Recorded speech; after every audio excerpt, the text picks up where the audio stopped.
Yo, what's going on, AP Gov people? We have Chapter 7 of Government in America for you today. This one is on the mass media and the political agenda.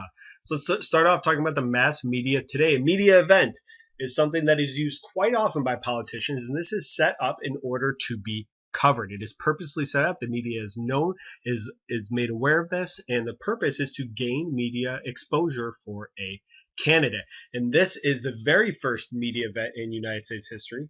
It is the combining of the two railroads to complete the first transcontinental railroad in which the gold spike was driven into the train track. So this goes back about 1869, 2014, 36 years, 136 years. An example could be a candidate campaigning door to door. Does Barack Obama campaign door to door? Absolutely not. Did he do it with media and cameras around him? Absolutely. And the purpose was to gain coverage.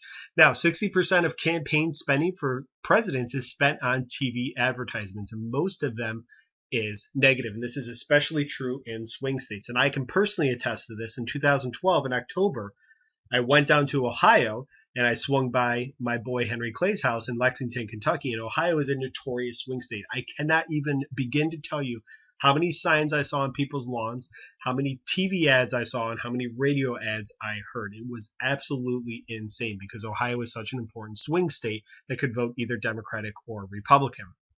Most of these ads are negative towards the opponent as opposed to what the candidate himself or herself has done positively.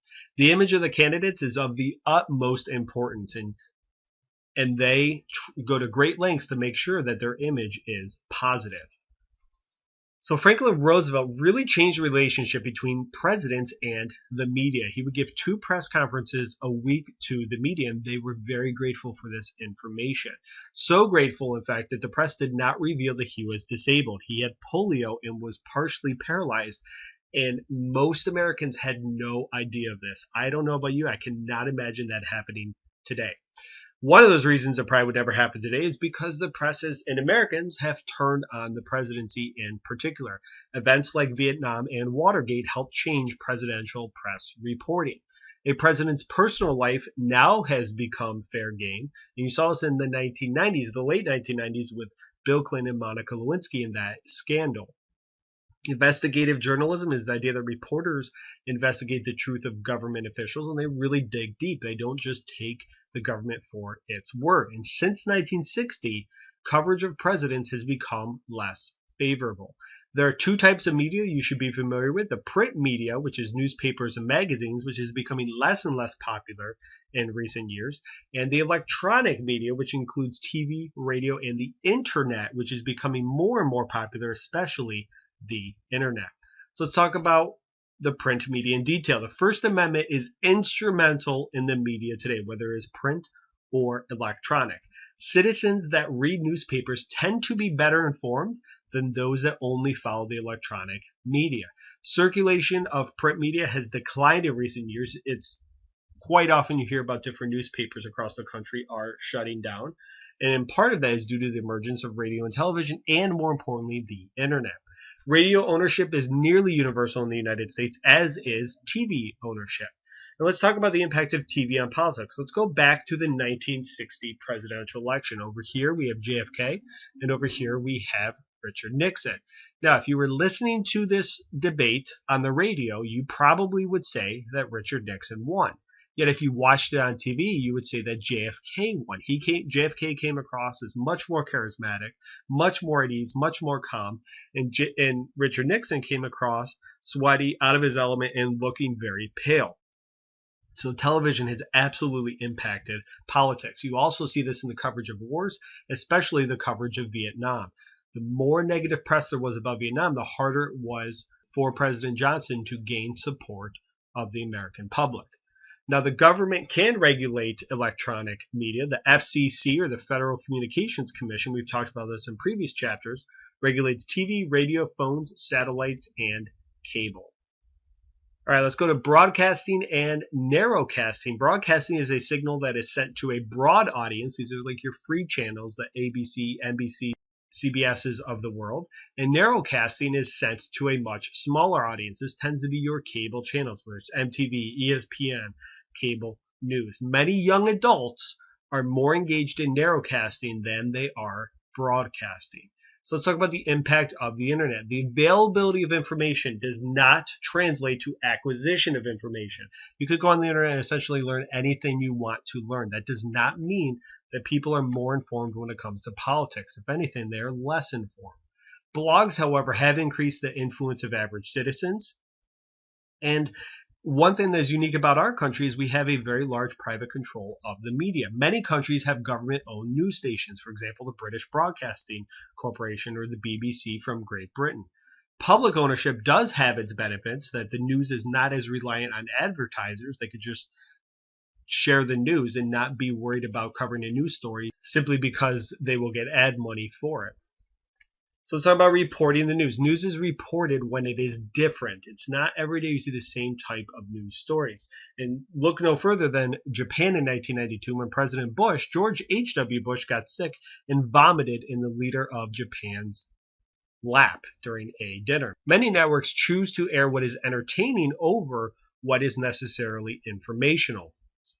Now, when it comes to finding the news, trial balloons are purposely leaking information to the public to test the political reaction. This happens quite often. We also have the embedding of reporters, particularly in wars, and this is used to increase access to war coverage, and reporters were embedded with troops. And you've seen this and more recently in the wars in Iraq and Afghanistan.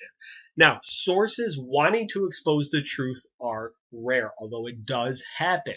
Look no further than this guy, the assistant associate director of the FBI, whose nickname was Deep Throated. He was the one providing all the information to Woodward and Bernstein, those two reporters that broke the Watergate scandal.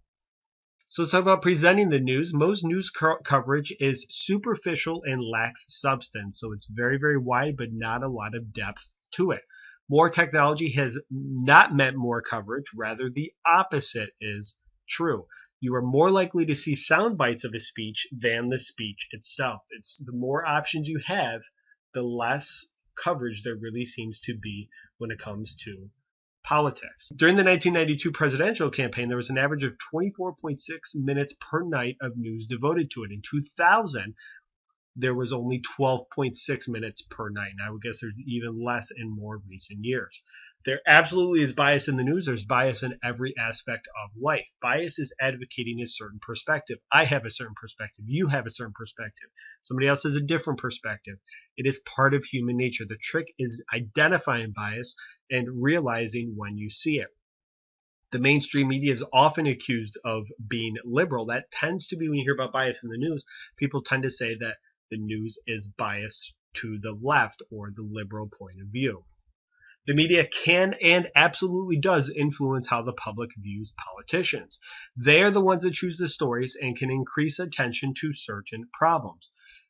The book talks about in 1992, the media was focusing on unemployment as opposed to very low inflation, and that hurt President George H.W. Bush in his reelection. If a politician misstates something, the media can focus heavily on that. And I think of 2004, Howard Dean was running for president for the Democratic Party in the primary, and he gave a speech. I'll put a link in the description below, and he just went absolutely crazy. He was like, whoa! And the media just kept playing that over and over and over again, really kind of poking fun at him. So let's go to policy, entrepreneurs, and agenda setting. Policy agenda is a set of issues that politicians and others deem important and focus on. And some examples are healthcare, the Middle East, etc. This is very fluid, meaning it changes often based on circumstances. What may be a policy agenda today could be a different policy agenda next year. Right now in the United States, if you turn on the news, the number one thing on the news is Ebola. So that has made its way into the policy agenda, whereas 6 months ago, nobody would have talked about Ebola in the policy agenda. Policy entrepreneurs are people that bring attention to an issue via using press releases, conferences, and letter writing to bring attention to their cause. All right, let's finish up with understanding the mass media. The media and the scope of government. Americans view positively the media keeping politicians in check. This idea of the media being a watchdog on the government. This can increase the size of the government by encouraging the government to solve problems. So if the media is investigating a problem, more often than not, they will ask the government to fix this problem, which can increase the size of the government. The media tends to focus on individuals more than groups, and nowhere is this more evident than the presidency. The president gets much more coverage than does Congress or the Supreme Court. And going back to politicians' image that we started in this video talking about, a politician's image is more important than ever, especially for the president. Again, I want to end on this. Access to information does not equate to an informed society. Those that access information are more likely to vote and help dictate policy. It's all about voting. The more people vote, the more powerful their ideas become, because those are the people that politicians listen to. All right, let's do a quick recap. A media event is a staged event. TV's impact on politics look no further than the election of 1960. More access does not equate to more knowledge. Bias is everywhere. And a politician's image is oh so important, especially for presidents. All right, thank you very much for watching. If you have not already, please take a moment to subscribe to my channel and help me spread the word. If you found this video helpful, share it with somebody. Maybe it's somebody in your class, your teacher, your friend, anybody. If you have any questions or comments, leave them in the comment section below. I thank you guys for watching, and I will see you right back here for Chapter 8. Have a good day.